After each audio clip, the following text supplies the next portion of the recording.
Hi, welcome to Ask Chef Gilles, part 15.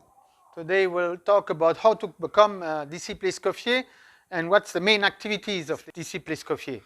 First of all, you need to do written application, and this needs to be supported by two existing members, what we call sponsors. And then it depends on what category you join as. As a chef, you need to have at least 5 years experience as a head chef in a reputable restaurants or food establishment. As a sommelier, you need to show that you have diplomas, that you worked for several years in reputed places. The foodies, you need to show that you're interested in food, in development, and that you want to take part of something.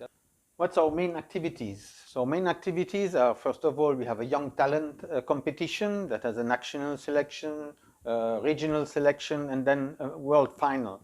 Then, of course, we organize dinners, what we call dîner d'épicure, larger and not so larger events where we promote French gastronomy, international gastronomy, good food and good wine, and camaraderie.